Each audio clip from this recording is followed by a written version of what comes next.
কবিগুরুর ১৫২তম জন্মদিনে এক আন্তরিক ঘরোয়া প্রয়াস। মল্লিকা সেনগুপ্তর কবির বৌঠান থেকে গল্পে গানে শ্রুতিপাঠ। রবির নতুন বৌঠান। ভাবনা, সংকলন, সঙ্গীত, পাঠ ও সৃজন অভিষেক চট্টোপাধ্যায়।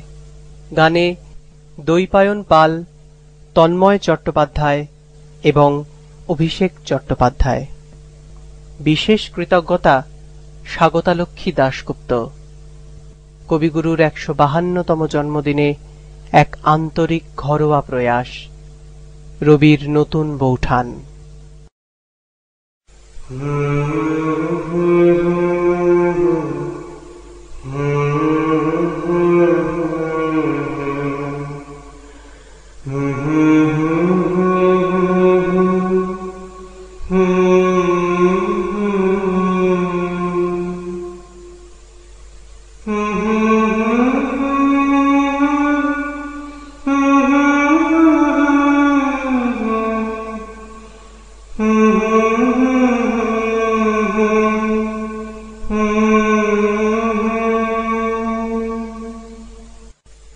একলা ঘরে লেখার টেবিলে বসলেন রবি।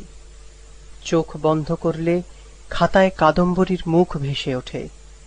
তিনি লেখেন, হে জগতের বিস্মৃত, আমার চিরস্মৃত, এসব লেখা আমি তোমার জন্য লিখিতেছি। পাছে তুমি আমার কণ্ঠস্বর ভুলিয়া যাও, অনন্তের পথে চলিতে চলিতে যখন দৈবাৎ তোমাতে আমাতে দেখা হইবে, তখন পাছে তুমি আমাকে চিনিতে না পারো। তাই প্রতিদিন তোমাকে স্মরণ করিয়া আমার এই কথাগুলি তোমাকে বলিতেছি। তুমি কি শুনিতেছ না? আহা তোমার সঙ্গে প্রাণের খেলা, প্রিয় আমার ওগো প্রিয়, বড়তলা আজ পরাণ আমার খেলাতে হার মানবে কি? আহা তোমার সঙ্গে প্রাণের খেলা। ঠাকুর পরিবারের বেশিরভাগ বউকেই প্রত্যন্ত পাড়া গাঁ থেকে বেছে আনা হয়েছে। তারপর মেজে ঘষে শিক্ষায় সংস্কৃতিতে তাঁরাই হয়ে উঠেছেন বাংলার আদর্শ নারী। শ্যাম গাঙ্গুলির মেয়েটিকে মহর্ষি কয়েকবার দেখেছেন, বেশ সুলক্ষণা। সত্যেনকে তিনি চিঠি লিখে জানিয়ে দেন, জ্যোতির বিবাহের জন্য একটি কন্যা পাওয়া গিয়াছে, এই ভাগ্য। একে তো পিরালি বলিয়া ভিন্ন শ্রেণীর লোকেরা আমাদের সঙ্গে বিবাহেতে যোগই দিতে চাহে না, তাহাতে আবার ব্রাহ্মধর্মের অনুষ্ঠান জন্য পিরালিরা আমাদিগকে ভয় করে। ভবিষ্যৎ তোমাদের হস্তে, তোমাদের সময় এ সংকীর্ণতা থাকিবে না।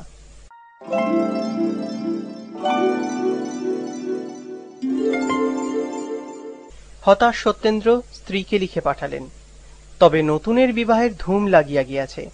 নতুনের বিবাহ দেখিবার তোমার যে এত সাধ ছিল, তাহা পূর্ণ হইল।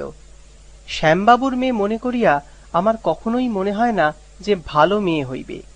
কোনো অংশেই জ্যোতির উপযুক্ত তাহাকে মনে হয় না। জ্যোতি এই বিবাহে কেমন করিয়া সম্মত হইল, এই আমার আশ্চর্য মনে হইতেছে।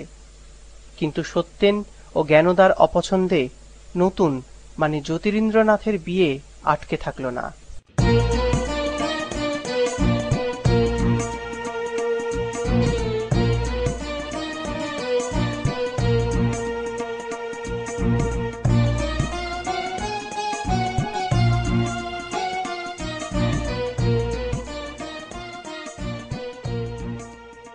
তেইশ আষাঢ়ের শুভলগ্নে সিঁদুরে রঙের চেলি ও গা ভর্তি জড়োয়া গয়না পরে ঠাকুর বাড়িতে প্রবেশ করলেন মাতঙ্গিনী।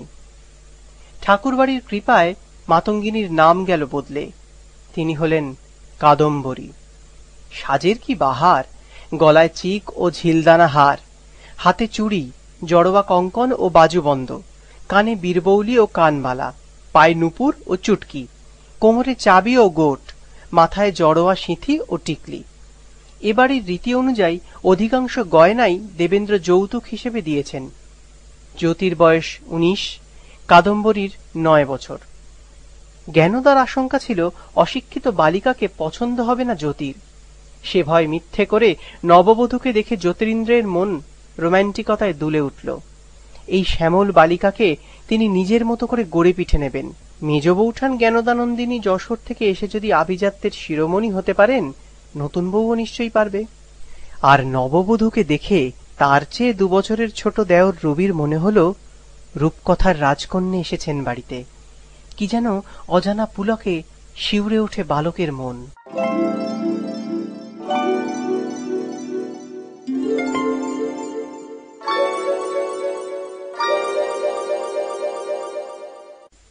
এই সময় থেকেই রবির কবিতা নিয়ে আঁকিবুকি শুরু। সুযোগ পেলেই পাঠ্য বইয়ের কবিতা মুখস্থ শুনিয়ে মাকে তাক লাগিয়ে দেবার চেষ্টা করতে লাগলেন বালক।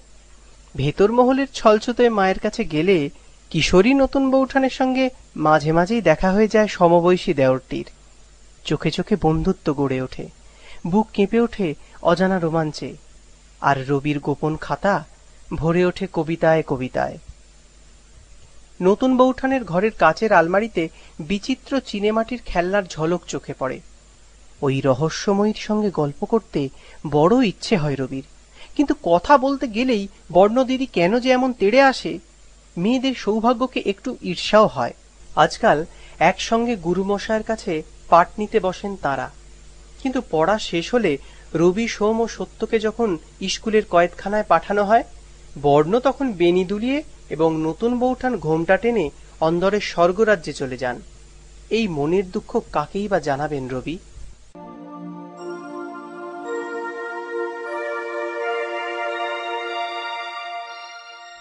রবি, সোম আর সত্যের উপনয়নে কাদম্বরী ওদের অনেকটা কাছাকাছি এসে পড়লেন।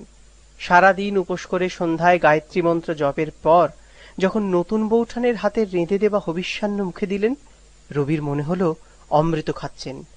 প্রথমবার বাড়ির অন্তঃপুরিকার হাতের রান্না খেয়ে স্বাদে গন্ধে মুগ্ধ বালকের মন কাদম্বরীর প্রতি কৃতজ্ঞতায় ভরে ওঠে।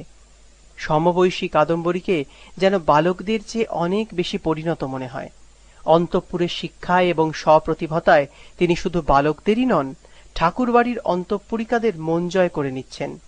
নবীন ব্রহ্মচারীদের 3 দিনের হবিষ্যি রান্নার ভার কাঁধে তুলে নিলেন সানন্দে।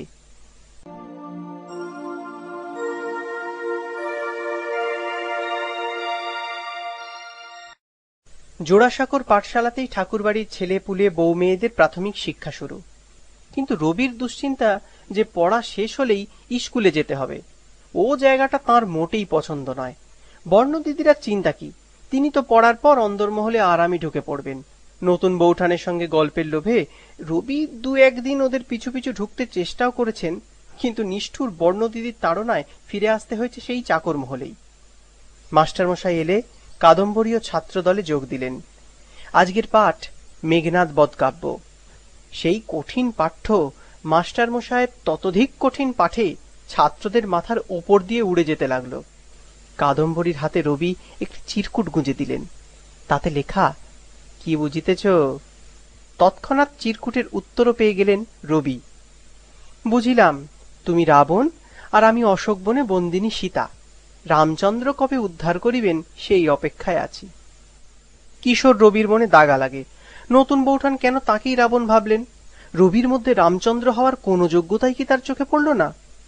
অভিমানী রবি পাঠে মন দিয়ে কাদম্বরীকে উপেক্ষা করার প্রাণপণ চেষ্টা করতে থাকেন, কিন্তু রহস্যময়ীর ঠোঁটের মৃদু হাস্য সেই মনোসংযোগে বিলক্ষণ বিঘ্ন ঘটাতে থাকে।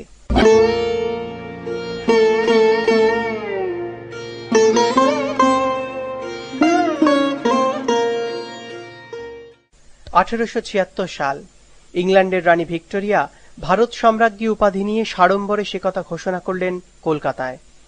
এদিকে ঠাকুরবাড়িতে সারদা মানে রবীন্দ্রনাথের মায়ের মৃত্যুর পর বিরাট সংসারের ভার কাঁধে তুলে নিলেন তার বড় মেয়ে সৌদামিনী।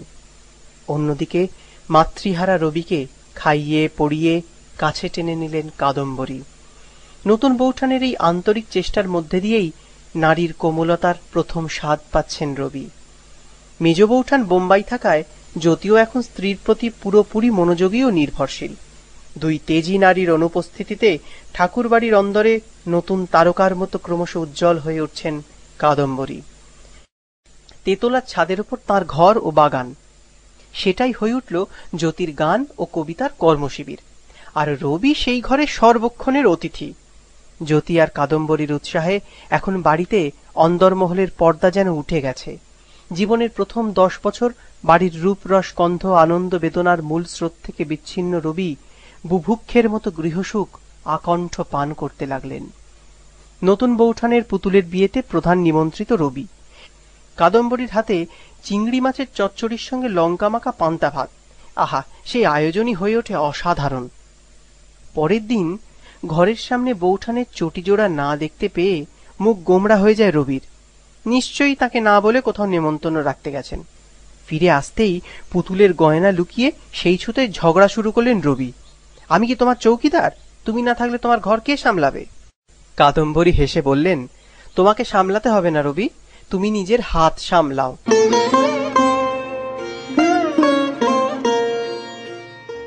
কখনো ছাদের ওপর ডাল বেটে বড়ি দেওয়া হয়েছে, আমসত্ত্ব শুকোচ্ছে। শীতের দুপুরে মাদুরে চুল এলিয়ে আলস্য করে পাহারা দিচ্ছেন বৌঠান, সঙ্গে রবি। ছাদের ঘরে যেদিন পিয়ানো এনে বসিয়ে দিলেন জ্যোতি, সেদিন যেন উৎসব। পিয়ানো বাজাচ্ছেন জ্যোতি আর সুরে কথা বসিয়ে গান গেয়ে উঠছেন রবি। 12 বছরের ছোট ভাইকে সব বিষয়েই প্রশ্রয় দেন জ্যোতিরিন্দ্রনাথ। রবির মধ্যে তিনি প্রতিভার ছটা দেখেছেন। কিন্তু কাদম্বরী তা মানতে নারাজ। রবির সঙ্গে খুনসুটি করে প্রায়ই বলেন, তোমার মধ্যে তো বিশেষত্ব কিছুই দেখছি না রবি, না রূপে না গুণে। রবি বলেন, আমার গুণ না হয় তুমি চিনতে পারছো না বোঠান, চেহারাটাও কি তোমার চোখের বালি? কাদম্বরী রহস্য করেন, না রবি ঠাকুরপো, তোমার দাদা দিদিদের তুলনায় তোমার নাকটা বেশ বোঁচা।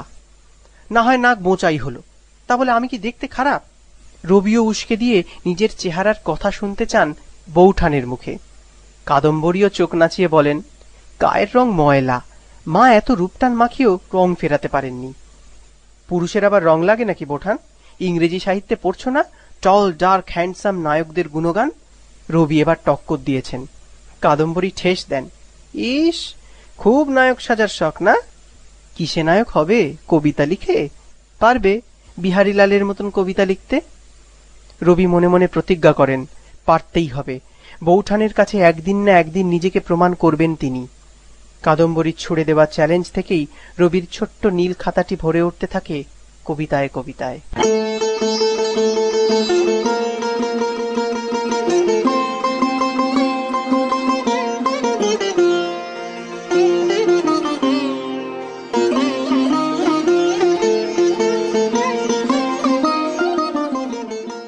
সারা দুপুর কবিতা আর পিয়ানো চর্চার পর দিনের শেষে ছাদের উপর পাতা হয় মাদুর আর তাকিয়া। রূপোর রেকাবিতে বেলফুলের গোড়ে মালার জল ছিটিয়ে রেখে দিলেন কাদম্বরী। পিরিচে বরফ দেওয়া জল আর বাটায় ছাঁচি পান। গা ধুয়ে খোঁপায় বেলফুলের মালা জড়িয়ে এক একদিন এক এক রঙের নয়ন সুখ বা বেগমবাহার তাঁতের শাড়ি পরে কাদম্বরী এসে যখন মাদুরের ওপর বসেন, রবির মনে হয় যেন স্বয়ং সরস্বতী নেমে এসেছেন। ফরাসি পারফিউমের গন্ধে ম ম করে ওঠে সন্ধ্যার বাতাস।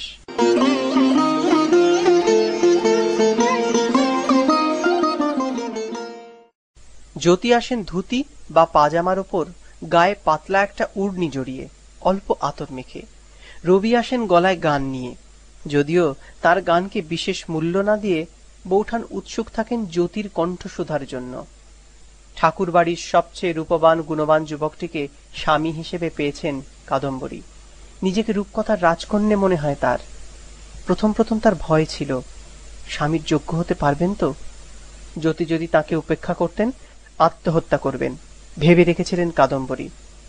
বিশেষত মেজজা জ্ঞানদানন্দিনী বিয়ের আগে থেকেই অযোগ্য বলে তাকে যেরকম অপছন্দ করতেন, তাতে কাদম্বরী ভয় পেয়েছিলেন।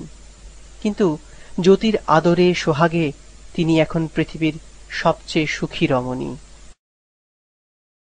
মাঝে মাঝে শিলাইদহের জমিদারি দেখতে চলে যান জ্যোতি।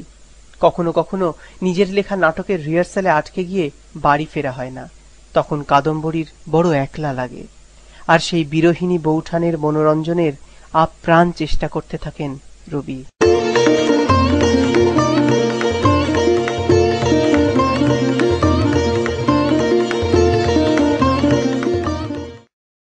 দাদাদের কাছে কিশোর কবি যতটা গুরুত্ব পাচ্ছিলেন, কাদম্বরী অবশ্য সমবয়সী দেওরকে তা দিতে রাজি নন।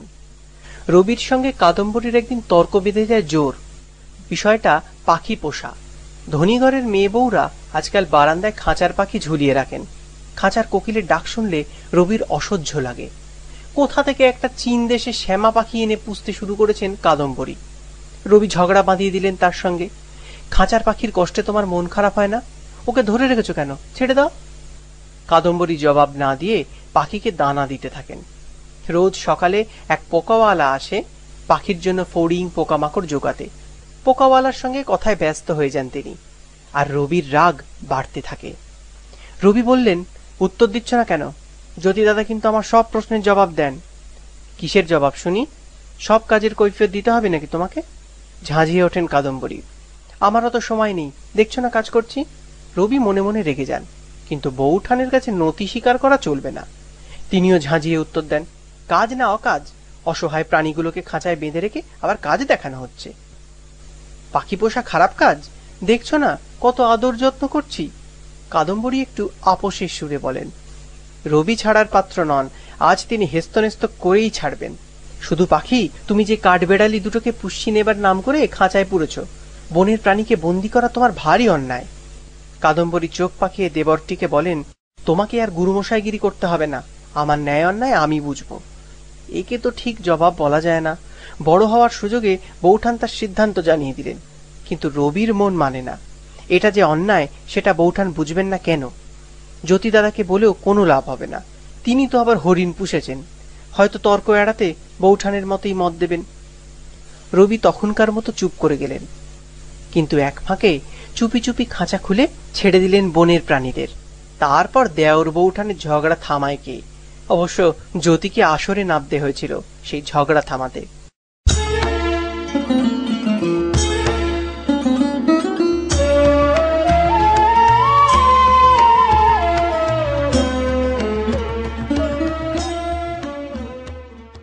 জ্যোতিরিন্দ্রের নতুন নাটক সরোজিনী বা চিতর আক্রমণ প্রকাশিত হয়েই হইচই ফেলে দিয়েছে।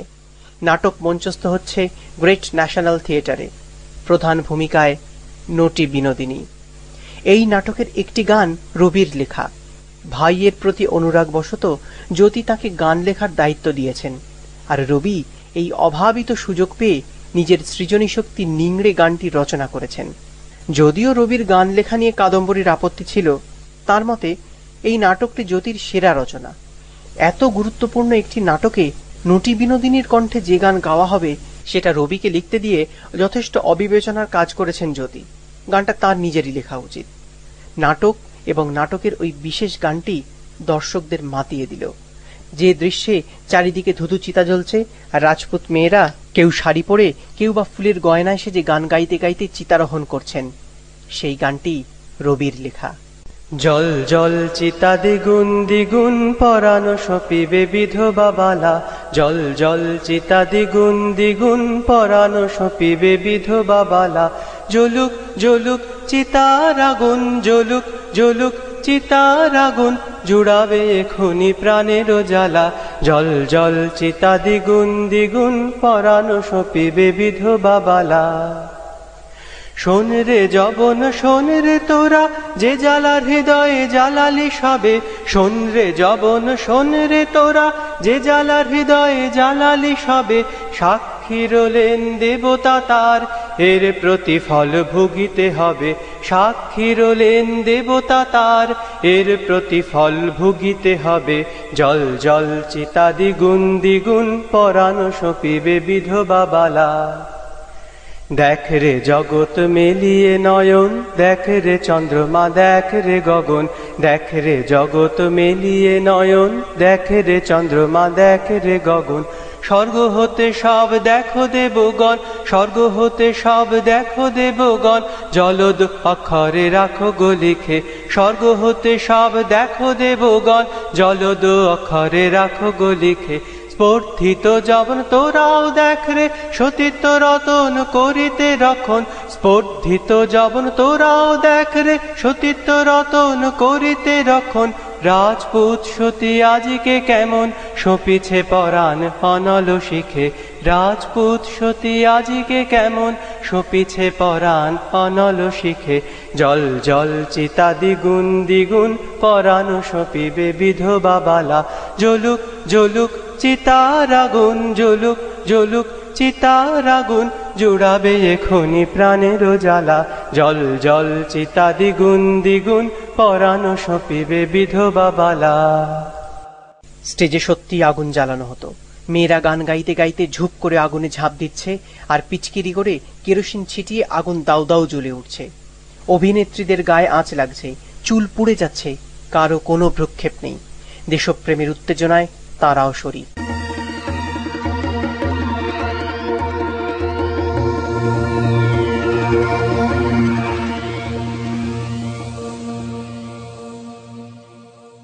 এই নাটকে সরোজিনীর নাম ভূমিকায় বিনোদিনী সবাইকে মুগ্ধ করে দিচ্ছেন।